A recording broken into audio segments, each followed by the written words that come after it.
Welcome back, everyone, to the Living HopeCast. We are super excited for you to join us for another deep dive. And this time, we're going to be talking about a message called Update Available.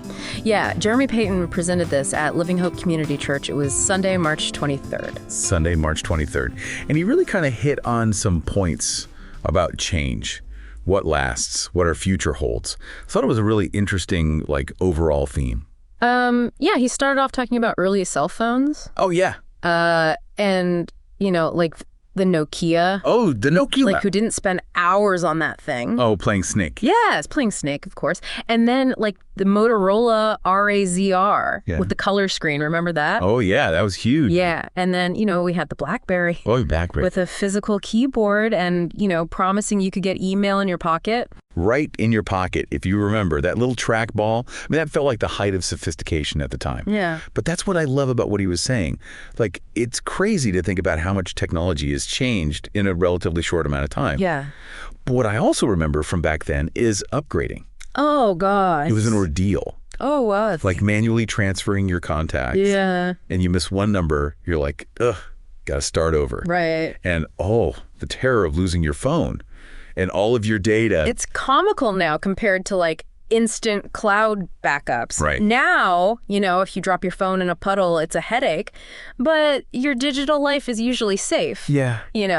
But I think he was using those early clunky upgrades as a way to set the stage for this bigger idea in 1 Corinthians 15. I love that. About, change. Yeah. On a fundamental level. Okay, so let's talk about that. 1 Corinthians 15. He brings up a verse there. Yeah. It's verse 46. 1 Corinthians 15.46. However, the spiritual is not first, but the natural, then the spiritual. What does that mean? Well, he explains that we didn't start off as spirits just waiting for a physical form. Right. Our physical body came first, and then our spirits were awakened inside of those bodies. Okay, so he's saying it goes physical, then spiritual. Uh-huh. Okay, so can you kind of unpack that a little more for everyone? Well, he uses the analogy of a phone, which I think is helpful. I love his analogies. They're always so good. Yeah.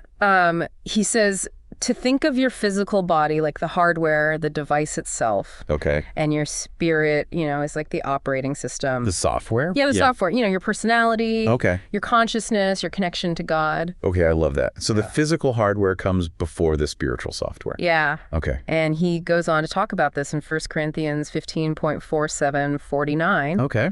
Talking about Adam being from the earth. A man of dust. Yeah. Okay. And Jesus being from heaven. Okay, so how does that tie into all this? So the key takeaway here, I think, is that just as we have borne, the image of earthly Adam, our mortal physical nature, we're also going to bear the image of the heavenly Jesus. Okay. A glorified, resurrected form. All right, so we're going to be, resurrected. Yeah. Okay. And to illustrate that, he asked this question. Okay.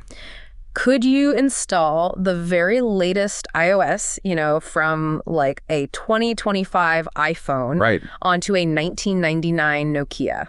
Whoa, that's a good point. Think about the difference in storage capacity. A Nokia, maybe 250 contacts, a few text messages. Yeah. A modern iPhone, gigabytes. Oh, yeah, for apps, media, everything. Right, but it's more than that.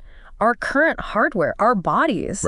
As they are designed for this earthly realm, made from the dust of the earth. Right. And just like that old Nokia simply isn't built to run that sophisticated modern software, our current bodies, as they are now, aren't compatible with the realm of heaven. Wow, okay. I never thought about it that way. Yeah. We need a new kind of hardware. Yeah. Bodies like Jesus' resurrected body, designed specifically for that environment.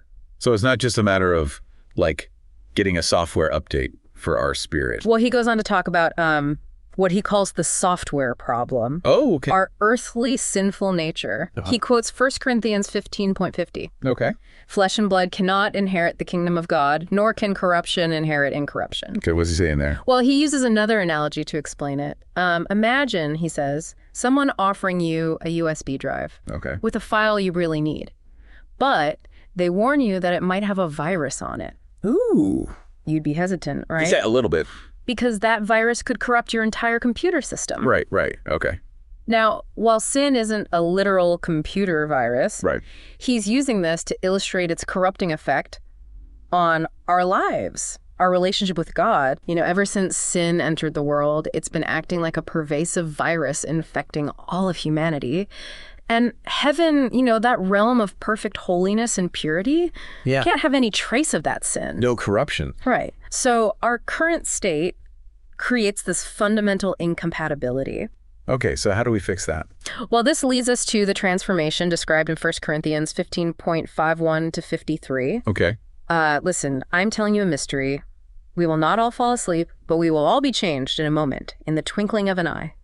For this corruptible body must be clothed with incorruptibility, and this mortal body must be clothed with immortality. That's a mouthful. So what's he saying there? It's a free but mandatory upgrade. Okay, hold on. What does that even mean? Well, personal growth, overcoming our flaws, those things often feel really slow and arduous. Oh, yeah. But this passage is talking about an instantaneous transformation. Like everything we struggle with, our hurts, our habits, our insecurities, gone. In a moment. Yeah, like a total system overhaul. Wow.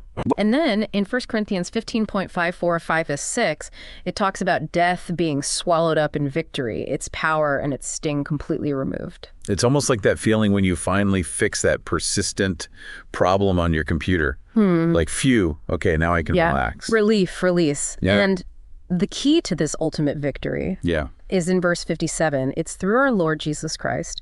He's the one who grants us victory, eliminates the viruses of sin, right, upgrades our hardware to be heaven-ready, and completes that ultimate update. Okay, so what about people who don't believe in Jesus? Right. Well, he emphasizes that these promises, they're for those who believe in Jesus as Lord and have committed their lives to him, like, it says in Romans 10.9. Right. Okay, so if everything in this earthly realm is temporary, does what we do now even matter? That's a good question. And he talks about this, drawing from 1 Corinthians 15.33-34, where it warns us against being misled by negative influences. Okay. And it urges us to turn away from sin. Even though our past mistakes will be completely eradicated, in that final transformation, we still have a responsibility for how we live, what we spread in the present. I see. He uses this analogy. Even if you're getting a brand new phone, top-of-the-line phone next month, you wouldn't just smash your current phone. Right. You'd still take care of it. It would. Similarly, we have the promise of this infinitely better resurrected body waiting for us. But we're called to live responsibly and with purpose in these present physical bodies. Makes sense. Spiritually speaking, harboring negativity, like bitterness, resentment, anger, that weighs down our spirit. Even now. Right. Even before the upgrade. Right. Yeah. Jesus' victory over sin has real-time benefits for us today. Okay, I like that. All right, so what about the good that we do? He talks about that too. He references 1 Corinthians 15.58. Therefore, my dear brothers and sisters, be steadfast, immovable, always excelling in the Lord's work, because you know that your labor in the Lord is not in vain. Oh, I like that. It's like backing up your phone. Okay. When you get that new device, you don't lose your photos. Right. Your documents. Right. They're safely stored. Right. Okay. Similarly, the good we do in our spirits, the work we do for the Lord, has lasting impact. Okay, so it carries over. Yeah. I love that. And then he directs our attention to 1 Corinthians 3.11-15, which underscores that the very foundation of all our work must be Jesus Christ. Oh, wow. Okay. Our actions in this life are like building on that foundation. If we build with enduring materials, things of spiritual value, gold, silver, precious stones, those actions, they'll withstand the test of time. Okay. And receive a reward. Okay. But if we build on other foundations, with flimsy materials, wood, hay, straw, those things, they burn up. No lasting value. Oh, wow. So the core message is, if it ain't built on Christ, it don't matter. Wow. And he ends with this metaphor. Imagine all the deeds of your life piled up, dropped into a fiery volcano. A volcano. Yeah. And his prayer is that what would rise back up from that fire would be pure gold.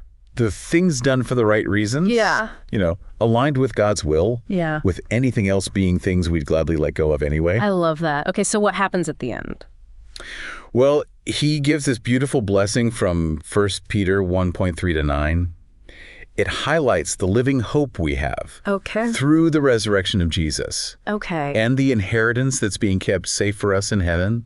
He emphasizes that Our faith, which is more precious than refined gold, will result in praise, glory, and honor when Jesus is revealed. Wow, that's beautiful. Yeah. And how does he end it? He ends it with 2 questions. He asks, where is the gold in my life? Ooh, that's a good one. And are there things I have been working on that will not last? Wow. Food for thought, huh? Absolutely.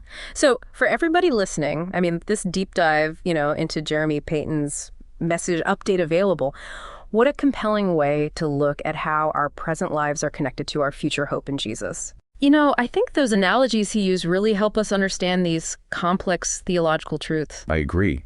The technology especially. Okay, so as we wrap up, the takeaway is build your life on the foundation of Jesus Christ. What you do in his name with lasting spiritual value is what matters. For eternity. Yeah. So as you go throughout your week, think about those questions that he asked. What are you building on that foundation of Jesus?